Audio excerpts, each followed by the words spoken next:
नमस्कार प्यारे बच्चों, कैसे हैं आप सभी। उम्मीद करता हूँ सभी स्वस्थ होंगे, ठीक होंगे और आपकी पढ़ाई भी सुचारू रूप से चल रही होगी। प्यारे बच्चों देखो, बात सीधी सी है, आप लोगों को पता है यदि हम कड़ी से कड़ी तो जोड़ते जाएंगे, कड़ी से कड़ी जोड़ते जाएंगे तो एक जंजीर बन जाएगी।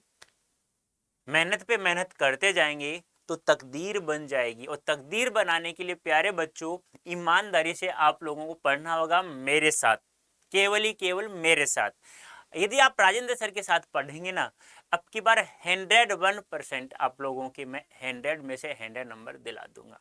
देखो कहते हैं ना, यदि आप संकल्प और पूर्णता के साथ काम करेंगे तो सफलता जरूर मिलेगी। देखो दोनों ही बात है, संकल्प भी आ गया, पूर्णता भी आ गया, पूर्ण रूप से कार्य करना ईमानदारी से। तो प्यारे बच्चों जुड़ जाइए।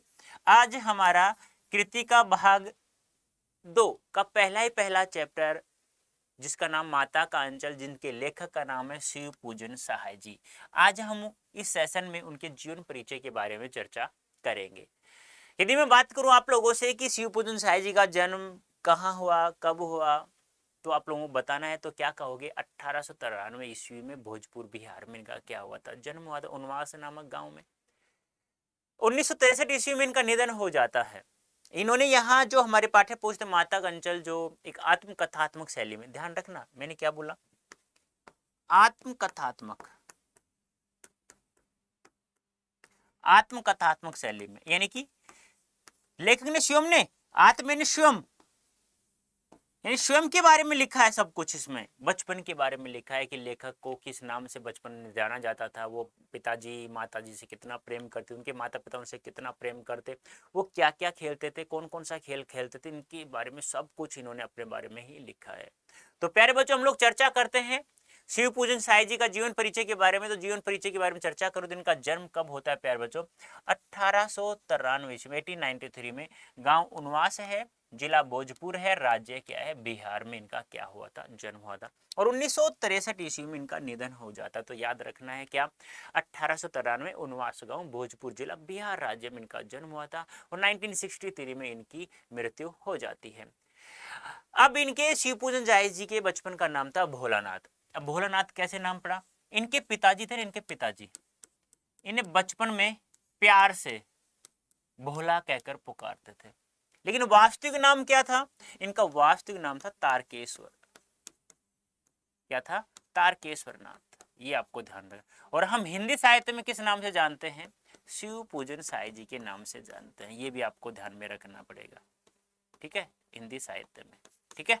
हाँ, 10वीं परीक्षा पास करने के बाद बनारस की अदालत में नकलन 20 की नौकरी की।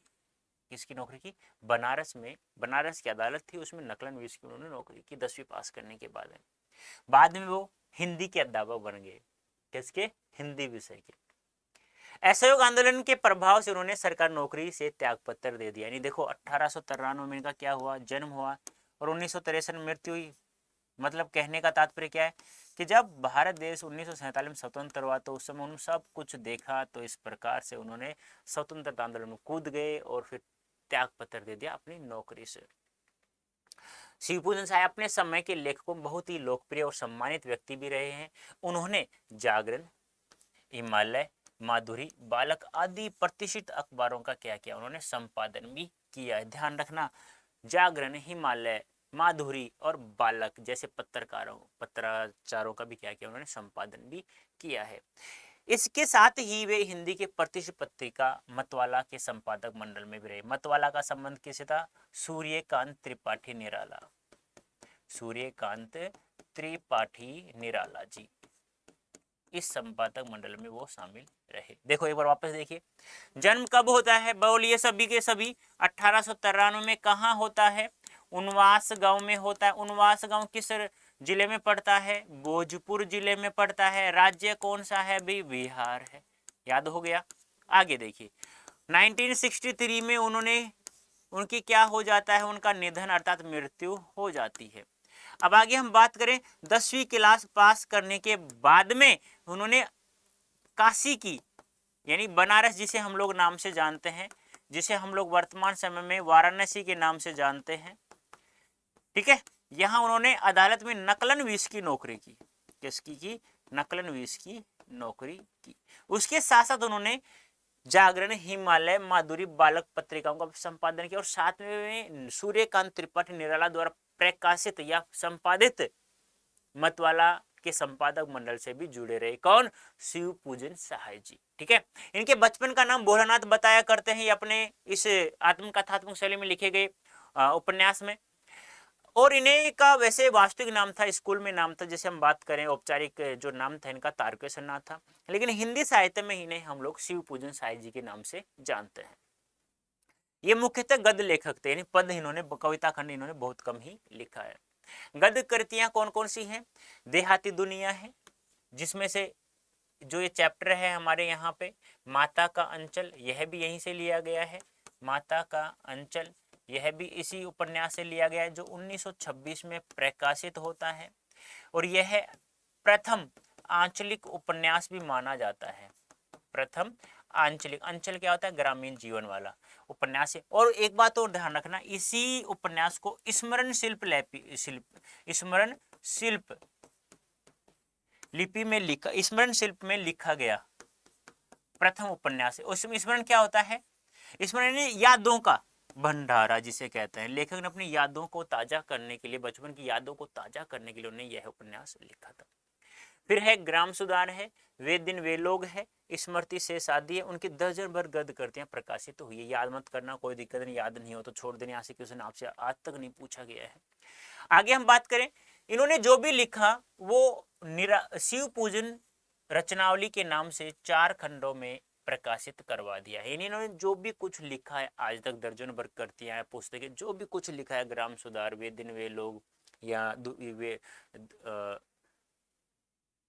जो जिसका नाम था ना, क्या नाम दिमाग से, देहाती दुनिया, ये जिन्होंने जो भी कुछ लिखा है वो सब निराला शिव पूजन रचनावली के नाम से 4 खंडों में प्रकाशित करवा दिया है, जो हमें प्राप्त होती है वर्तमान में। उनकी रचनाओं में लोक जीवन, लोक संस्कृति के प्रसंग सहज ही मिल जाते हैं, यानी कि उनकी रचनाओं में लोक जीवन, लोक संस्कृति के प्रसंग सहज ही हमें क्या करते हैं? मिल जाया करते हैं।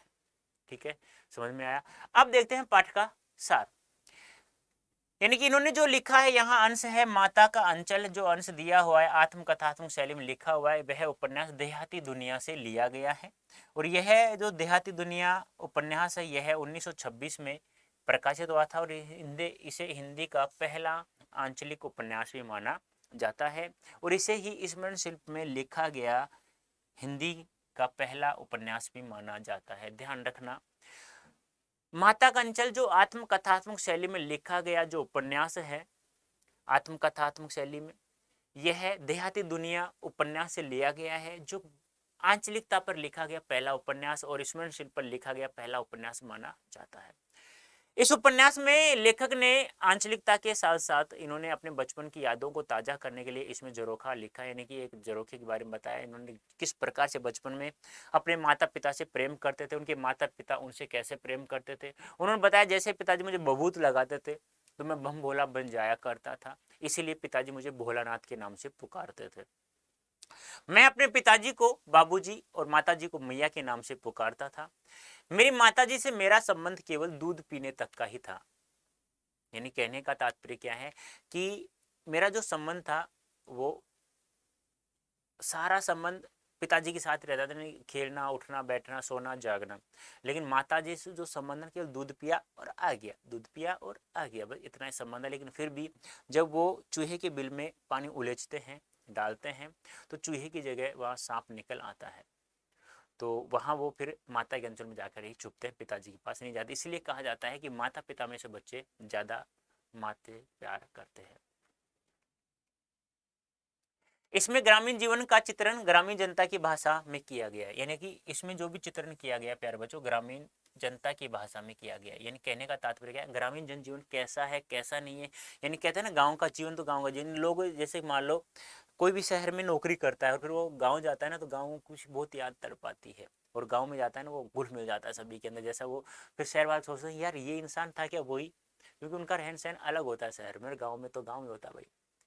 लेखक ने उपन्यास की भूमिका में यह संकेत दिया है कि ठेठ से ठेठ देहाती या अपढ़, गंवार, निरक्षर, हलवाई और मजदूर भी बड़ी आसानी से समझ सकते हैं। यानी इनकी भाषा कैसी थी इस भूमि उपन्यास की, ठेठ से ठेठ देहाती या अपढ़ यानी अनपढ़, गंवार, निरक्षर, हलवाया, मजदूर भी, यानी जब इसे कोई पढ़ता हुआ इसे सुनने ना तो प्रत्येक व्यक्ति उसे, निरक्षर व्यक्ति तक उसे, गंवार व्यक्ति तक भी समझ जाए, ऐसी भाषा शैली का इन्होंने इसमें प्रयोग किया है।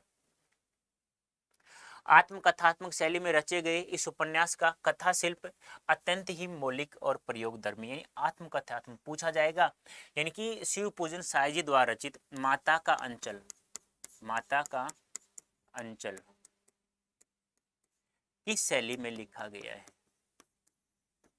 इस शैली में लिखा गया, तो ध्यान रखना आत्मकथात्मक शैली में लिखा गया है। शिशु चरित्र भोलानाथ का कथानक दृष्टिबिंदु, यानी कि इसका जो कथानक है वह कथानक जो होता है, कथानक के द्वारा बिना कथन बिना विचार के द्वारा कोई उपन्यास कहानी नहीं लिखी जा सकती, तो इस कथानक का जो इस उपन्यास को आगे बढ़ाने वाला कथानक है वो भोलानाथ है, जो लेखक स्वयं है, वही इस पूरे उपन्यास का दृष्टिबिंदु है, ये ध्यान आपको रखना है। संकलित अंश में ग्रामीण अंचल और उसके चरित्रों का एक एक अनोखा चरित्र है, यानी कि अनोखा चित्र कौतूहल भरा। इसमें बालकों का खेल, कौतूहल, माँ की ममता, पिता का दुलार, लोकगीत आदि अनेक प्रसंग इसमें शामिल हैं। किस प्रकार से बच्चे बचपन में क्या क्या खेल खेलते थे, कौन कौन से खेल खेला करते थे, माता पिता से कितना प्रेम हुआ करता था और माता पिता बच्चों से कितना प्रेम करते थे, यह सब उसमें लिखा हुआ था। शहर की चकाचौंध से दूर गांव की सहजता को रचनात्मकता ने आत्मीयता से प्रस्तुत किया है, यानी कि शहर के चकाचौंध दूर, यानी कि शहर से बहुत दूर इन्होंने केवल गांव की ही सरलता को बहुत ही कोमल ढंग से, बहुत ही अच्छी शैली में लिखा है। यहाँ बाल मनोभावों की अभिव्यक्ति करते करते लेखक ने तत्कालीन समाज के पारिवारिक परिवेश का चित्रण भी किया है। कहने का तात्पर्य क्या है, यानी कि बालक का जो मन होता है उसे मनोवैज्ञानिक ढंग से सिखाया है, किस प्रकार से बालक नए नए चीजों का निर्माण कर लेते हैं, एक चप्पल से जोड़ के दूसरी चप्पल जोड़ा, तीसरी चौथी पे कहते हैं रेलगाड़ी चल रही है। बताया गया इस आत्मकथा शैली उपन्यास में लिखे माता कंचन में बताया गया कि टूटी हुई चूड़ीदानी से पालके बनाते हैं, बकरे पर बैठकर समधी चबूतरे के कोने दूसरे चबूतरे पर जाता है। तो मतलब कहने का तात्पर्य क्या है, यहाँ बच्चे बहुत ही सृजनात्मक होते हैं, इसलिए उन्होंने मनोविज्ञान ढंग से इसका उदाहरण दिया है। अब देखो जो यहाँ चैप्टर है हमारे, उसमें कुछ कठिन शब्दार्थ है, उसके बारे में हम लोग चर्चा कर लेते हैं, जो आपके पाठ में पूछा जा सकता है, एग्जाम में पूछा जा सकता है कि निम्नलिखित शब्द का अर्थ बताइए। जैसे मृदंग क्या होता है, ढोल नगाड़े होते हैं, वाद्य यंत्र होता है, तड़के होता है सुबह या सवेरा, लिलार होता है जो ललाट होता है हमारा, त्रिपुंड, ये ध्यान रखना है आप लोगों को। इस प्रकार का तिलक जिसमें ललाट पर 3 आडी रेखाएं अर्धचंद्राकार रेखाएं खींची जाती हैं, जब भी तो लेखक भभूत लगाते ही बम भोला बन जाता है, इसलिए पिताजी ने क्या कहते थे, भोलानाथ नाम से पुकारते थे। सानकर होता है मिलाना, लपेटना या गूंदना, मिलाना मतलब। अफर होता है पेट भर से, यानी कहते हैं ना तो बहुत ज्यादा खा लिया, उसे कहा जाता है अफरना। ठोर होता है स्थानीय अवसर होता है, महतारी माता को कहा गया है। कड़वा तेल सरसों का तेल होता है और बोधकर होता है सरोबार कर देना, और चंदोवा होता है छोटा सामियाना, ये ध्यान रखना है, ये शब्द याद रखना है आप लोगों को, 4 शब्द इसमें से, ठीक है। अफर होता है ज्यादा खा लेना, पेट भर पेट भर पेट से अधिक खा लेना, महतारी माता, कड़वा तेल सरसों का तेल, चंदोवा होता है छोटा सामियाना, ठीक है। ऐसे ही उतान होता है पीठ के बल लेटना, जोनार याद रखना है, भोज दावत को कहा जाता है, जीमने भोजन करना, अमोले होता है आम का उगता हुआ पौधे को कहा गया है, ओहार होता है पर्दे के लिए डाला हुआ कपड़ा होता है, कसोरे होता है मिट्टी का बना छिचला कटोरा, और रहरी होता है अरहर की दाल या अरहर होता है। तो इसमें जोनार याद रखना है, भोज दावत, अमोले आम का उगता हुआ छोटा पौधा, ओहर पर्दे के लिए डाला हुआ कपड़ा, कसोरे मिट्टी का बना छिचला कटोरा, और रहरी होता है प्यारे बच्चों अरहर, ठीक है, ये याद आपको रखना है। अंठई, अंठई होता है कुत्ते के शरीर में चिपके रहने वाले छोटे कीड़े, जिसे किलनी भी कहा जाता है, याद रखना बहुत महत्वपूर्ण। चिरोरी भी याद रखना है आपको, दीनतापूर्वक की जाने वाली प्रार्थना यानी विनती, चिरोरी कहते हैं ना, विनती करना, प्रार्थना करना। वो सारे बरामदा होता है, ये अमनिया साफ शुद्ध, ये बहुत महत्वपूर्ण है, कुछ ज्यादा महत्वपूर्ण यही है यहाँ पे, क्योंकि कुछ ऐसे ही इजी क्वेश्चन शब्द का अर्थ पूछेगा। पूछेगा कैसे, माता का अंचल में दिए हुए ओ सारे शब्द का अर्थ बताइए, बरामदा। अठई क्या होता है? केलनी होता है, कुत्ते पर एक छोटे छोटे कीड़े लग जाते हैं, ठीक है। चिरोरी क्या होता है? विनती करना, प्रार्थना करना दीनता पूर्वक, इस प्रकार से, ठीक है। ये आपको ध्यान में रखना है। अब प्यारे बच्चों कोड आपको यूज करना है Y323 कहाँ यूज करेंगे? निश्चय बैच में यूज करेंगे। निश्चय बैच में जैसे आप लोग यूज कर लोगे Y323 कोड यूज जैसे ही आप करोगे तो आपको मैक्सिमम डिस्काउंट प्राप्त हो जाएगा। ऐसे आप लोग अंग्रेजी सीखना चाहते हो तो आपको भी यही कोड यूज करना है Y323। जैसे ही आप लोग ये कोड यूज करोगे तो मैक्सिमम डिस्काउंट आपको प्राप्त हो जाएगा। अब प्यारे बच्चों आपको PDF चाहिए, PYQ चाहिए, सैम्पल पेपर चाहिए, सब फ्री ऑफ कॉस्ट आपको मिलता है अड्डा 24/7 ऐप पर। डाउनलोड नहीं किया है तो अभी प्यारे बच्चों डाउनलोड करें आप, ठीक है। कहाँ पढ़ाई कर रहे हो? अड्डा 24 क्लास 9th एंड 10th में अच्छा सेशन लगता है प्यारे बच्चों, तो लाइव वगैरह आप लोग देख लीजिएगा। पर मैं तो यही कहूँगा ईमानदारी से पढ़ो, रोजाना सेशन लो समय पर। अब की बार हम लोग असंभव को संभव करने वाले हैं, 100 में से 100 नंबर प्राप्त करेंगे, वो भी हिंदी विषय में। किसके साथ? राजेंद्र सर के साथ पढ़ते हुए। जो पढ़ा रहे हैं बस वही पढ़ना है, फिर तो झमाझम करना है हम लोगों को। तो अभी के लिए इतना ही, धन्यवाद, थैंक यू सो मच।